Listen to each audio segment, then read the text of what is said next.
정약용 선생의 인생은 18로 요약을 할 수가 있습니다. 첫 번째 18년은 아버지한테는 쓸모없는 놈이라면서 맨날 욕먹기를 쓰였고요. 두 번째 18년은 어머니는 바람둥이라서, 네 번째 18년은 정신병원, 정신요양원에 입원하기도 했죠. 미친놈 아니냐고요? 두강생 여러분, 오랜만에 이렇게 야외에서 인사를 드리는 것 같습니다. 여기가 이제 일산 호수공원 안에 있는 전통정원이라고 하는 곳이에요. 저도 일산 호수공원에 자주 오지만 이런 곳이 있는지는 처음 알았습니다. 두강생 여러분은 산책 좋아하시나요? 최근엔 날이 워낙 덥다 보니까 조금만 걸어도 에어컨이 있는 곳을 찾습니다. 하지만 저는 산책을 참 좋아해요. 특히 도심 속에서 어떻게 보면 조금이나마 자연을 느낄 수 있는 곳에서의 산책은 힐링이자 사색의 기회이기도 하죠. 제가 이제 서울 광진구 출신이라서 술 한잔 걸치고 아차산이나 중랑천, 건대 호수공원을 걸으면서 나무에 기대서 꽃에 말을 걸고 제 인생을 돌아보기도 했습니다. 미친놈 아니냐고요? 제가 오늘 준비한 컨텐츠는 위인들의 정원입니다. 아파트 공화국에 살고 있는 대한민국 사람들에게 이 정원이라는 개념은 과거의 것 또는 소수만이 누릴 수 있는 특권이었습니다. 저도 이제 어린 시절 마당에 있는 집에서 자랐고 많은 두강생분들도 그랬을 거라고 생각을 합니다. 어린 시절 저한테 마당에 있는 집은 이런 느낌이었습니다. 안과 밖의 중간지대, 집도 아닌 바깥도 아닌 제3의 공간, 이 인간과 비인간이 만나는 첫 번째 공간. 저희 아버지가 그 마당에서 강아지들을 많이 기르셨어요. 아메리카 코커스테리아도 있고 일본의 그 아끼다, 진돗개, 그리고 각종 잡종도 많이 키웠죠. 가족이지만 인간은 아닌 강아지들은 마당에서 뛰어놀았고요. 아버지는 강아지들을 위해 개 집을 지어주시긴 했습니다. 마당은 어떻게 보면 강아지들의 흔적으로 가득했고, 강아지가 뛰어놀던 마당은 우리 집만의 개성을 드러냈습니다. 한 인물의 삶을 보는 것은 정말 여러 가지 통로가 있습니다. 오늘은 위인들의 정원을 통해서 그 위인의 삶과 생각, 어떤 그런 것들을 알아보려고 합니다. 아파트로 상징되는 괌이라고 삭막해진 현대 대한민국 사람들의 삶을 잠시 접어두고 위인들이 가꾸면서 회색하던 정원에서의 삶을 보시면서 대리만족하는 기회를 함께 얻어보시죠.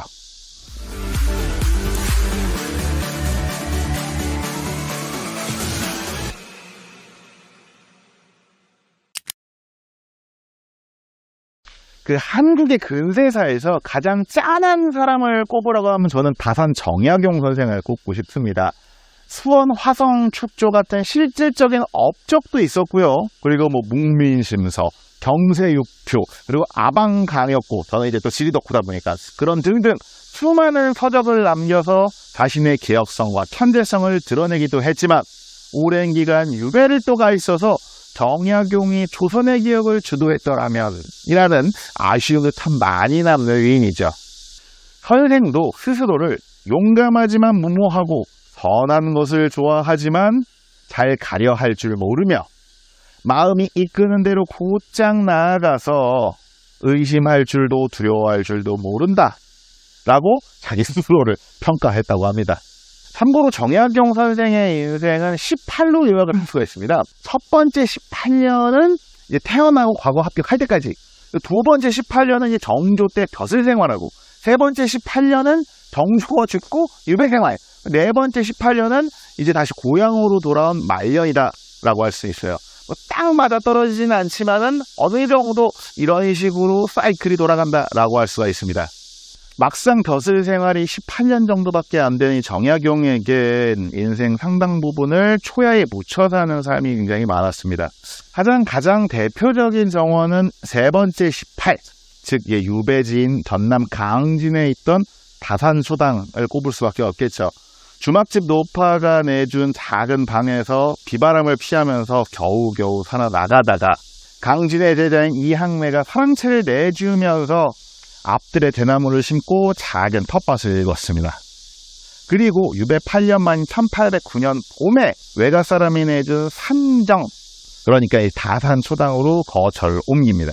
이곳에서 다산은 약 11년 동안 지내면서 자신이 꿈꿔왔던 나름 이상적인 집 꾸미기를 하고 묵민심서, 경세유포 같은 저술을 발동을 합니다. 산을 낀 물과 요지에 초가 서너 채를 짓는다. 앞마당엔 온갖 화분을 노트해 국화는 적어도 48종 정도를 구비하도록 한다. 그 옆으로는 뒷산에서 대나무 홈통으로 끌어온 물을 모아 작은 못을 파고서 연어와 붕어를 기른다. 연못물은 인접한 납새밭으로 흐르게 하는데 여러 가지 채소 원예들이 물결치듯 심겨져 있다. 텃밭 주인은 찔레꽃으로 둘러서 온열 뜨거운 햇살 아래 밭일하려는 이의 코를 즐겁게 해준다. 살인문 밖 산기슭 바위에 작은 초정을 두어 무성한 숲과 맑은 계곡이 이루는 빼어난 경치를 즐긴다. 초정은 대나무로 난간을 둘러 소박한 운치를 더한다. 너머로는 넓은 호수가 있어 연, 풀안, 가시연 등이 가득한데 달 밝은 밤이면 작은 배를 타면서 친구들과 시와 음악 그리고 술로 흥취를 즐긴다. 다산이 밝힌 이상적인 집의 모습이라고 해요. 독특한 거는요, 건물보다는 이 정원과 주변 환경에 관련된 설명이 더 많습니다. 그러니까 다산이 그린 이상적인 주거, 이 주거 형태는 크고 화려한 집이 아니라 산과 물이 잘 어울리는 곳에서 마음 맞는 이들과 시, 음악, 술, 뱃놀이로 운치 있는 삶을 즐기는 삶, 그런 곳이었던 것이죠.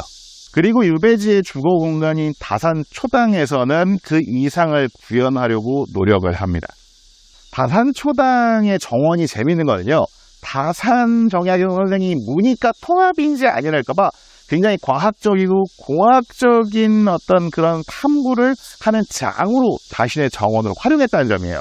실제로 다산이 설계했다고 알려진 수원 화성에도요, 아주 빼어난 경관을 자랑하는 화홍문, 방화수유정, 용연 같은 다산의 어떤 심미적인 감각이 잘 발휘된 공간을 찾을 수 있다라고 합니다.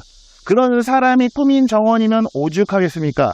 경사지에는 직접 자기가 대랑 단을 지어서 텃밭을 만들고요. 지대가 나조고 축축하고 어떻게 보면 수분이 많은 곳에는 연못을 팝니다.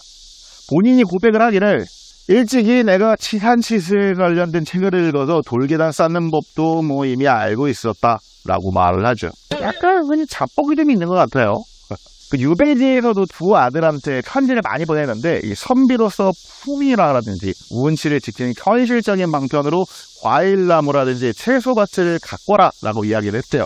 아예 영농기술까지 전했다고 합니다. 뭐 벼농사뿐만이 아니라 약채, 약초, 채소, 과수까지 권했다고 해요.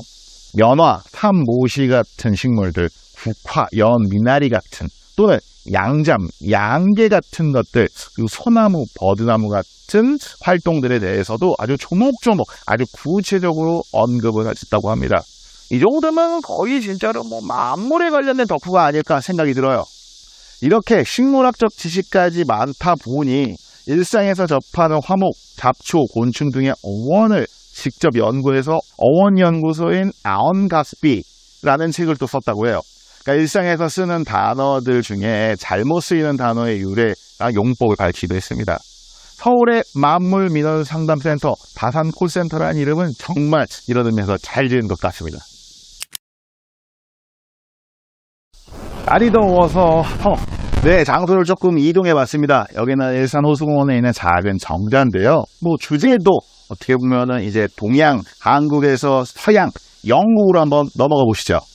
수강생 여러분은 영국 총리하면 누가 떠오르시나요? 뭐 지금은 리시 수낙 총리이기도 하고, 나이가 드신 분들은 마가릿 대처 또는 뭐 토니 블레어를 떠올리실 수도 있습니다. 근데 저는 윈스턴 처칠이 항상 떠오릅니다. 군사적인 재능은 많이 없었다. 그리고 뭐 처칠도 결국 제국주의자 아니냐라는 비판적인 시각은 다음 기회에 하도록 하고요. 이번에는 인간 처칠에 대해서 한번 이야기해보자. 나치로부터 유럽을 구한 영웅, 탁월한 연설과 저술 활동으로 노벨 문학상까지 받은 팔방미인. 하지만 윈스턴 처칠은 어린 시절 부모로부터 충분한 사랑을 받지 못했습니다. 아버지한테는 쓸모없는 놈이라면서 맨날 욕먹기를 쓰였고요. 어머니는 바람둥이라서 제대로 된 어머니의 사랑을 받지도 못했습니다.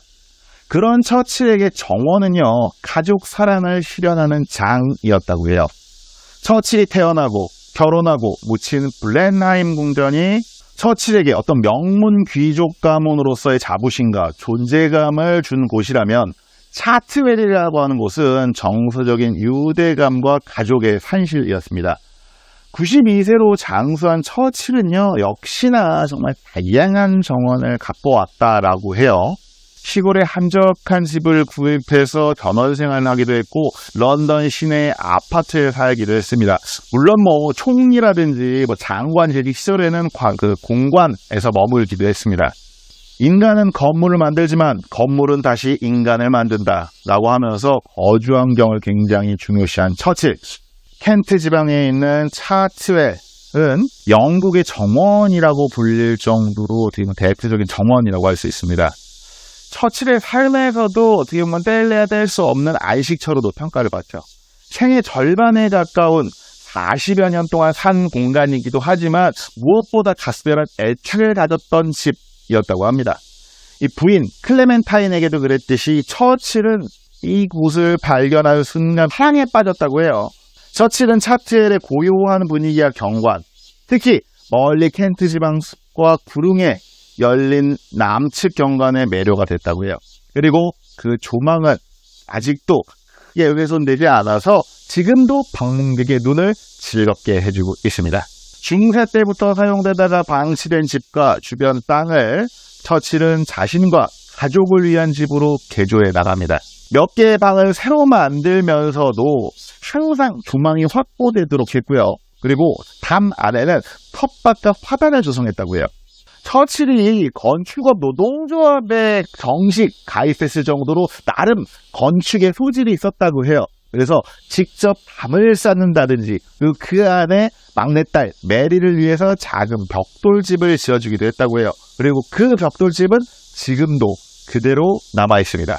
작은 벽돌집 하나에서 처칠이 가족들과 함께 시간을 보내고 싶은 그 욕구, 가족에 대한 남다른 애정을 바로 그 공간에서 느낄 수가 있죠. 원래 있던 샘이라든지 물길을 이용해서 연못, 계곡, 작은 폭포, 수영장, 호수와 섬도 만들었다고 해요. 당초 구입 비용의 5배 이상을 더 쓰고 심지어 2년이라는 시간을 다 쓰고 나서야 개조 공사가 끝냈습니다. 그런데 막상 이 넓은 초원이라든지 호수를 둘러싼 숲을 제외하면은 차트웰은 특별히 정원이라고 불릴 만한 요소랄 게 없습니다. 부인 클레멘타인 부인이 가꼈던 장미연과 테라스, 처칠이 즐겼던 수영장과 작은 연못, 텃밭 등이 건물 주변에 배치되어 있을 뿐이지 정원은 대부분 그냥 풀밭, 호수, 그냥 숲으로 그냥 다 이루어졌습니다. 실제로 그 차트웰을 소개하는 한 책자에서는요, 단순함이 이 정원의 매력이다라고 소개를 합니다. 하지만 꽃을 유달리 사랑하고 파스텔 톤을 좋아했던 부인 클레멘타인의 취향이 반영된 장미원, 그리고 수영을 즐긴 처칠이 직접 설계하고 난방시설까지 갖춘 수영장은 유럽 전역에서 전객을 치러왔던 한 영웅이 얼마나 이곳에서 힐링을 하고 싶었는지를 역설적으로 보여주는 공간 같습니다. 1946년 노벨 문학상을 받은 헤르만 헤세는 1, 2차 세계대전, 그리고 대공황, 그리고 나치의 발흥 등등 조국 독일의 가장 암울했던 시기와 자신의 인생을 함께하고 있습니다. 헤르만 헤세는 어린 시절 신경쇠약 또는 퇴학, 또는 자살기로 등등으로 정신병원, 정신요양원에 입원하기도 했죠. 나이가 들어서도 정신적인 고통을 심하게 겪어서 심리치료를 받아야 했을 만큼 힘든 삶을 살았습니다. 그 와중에 조국에는 전쟁의 광기가 인간성을 짓밟고 평생을 전쟁과 권력의 폭력으로부터 피해 다녔습니다. 나중에 스위스로 이주를 하잖아요. 그런 헤르만 헤세에게 정원은 각별한 의미를 지닙니다. 정원이 등장하지 않은 작품이 없을 정도로 헤르만 헤세에게 정원은 아주 중요한 모티브가 됐다고 합니다.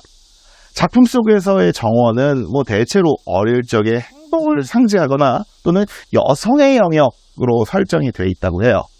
그 이면에는 그가 스스로 고백을 했듯이 어릴 적 정원에서 어머니와 함께 지냈던 아름다운 추억이 아주 강하게 깔려 있겠죠. 정원을 영혼의 안식처라고 했던 헤르만 헤세는 정신적, 육체적 고통을 겪을 때마다 정원 일에 몰두하면서 견뎌냈다고 합니다. 꽃을 심고 나무를 가꾸고 주위 풍경을 그리면서 헤세는 마음의 평화를 찾고 인간성 회복에 대한 아주 강한 의지를 지켜나갔다고 합니다. 조경가이기도 한 이 성종상 서울대 환경대학원 교수님이 최근에 인생정원이라는 책을 내셨다고 합니다. 하우스는 있지만 홈을 잃어버린 현대인들에게 정원이라는 개념은 옛것, 어떤 소수의 것이 아니라 인간성에 대한 그리움을 함축하고 있다라고 생각을 합니다. 인생정원이라는 책을 읽으면서 그동안 잊고 살았던 자연, 가족의 인간성을 다시 한 번 더 생각하는 기회를 가지면 좋을 것 같습니다. 이게 300페이지가 넘는 분량이긴 한데요. 교수님께서 직접 찍은 사진 같은 걸 보면서 위인들의 정원을 어떻게 보면 간접적으로 여행할 수도 있습니다. 저는 그러면 그 잃어버린 인간성을 되찾으면서 또 다른 주제로 찾아뵙도록 하겠습니다. 그때까지 구독과 좋아요, 알림 버튼을 누르고 위인들과 함께 정원을 산책하듯이 한 번 더 보세요. 그리고 두 번 더 보세요.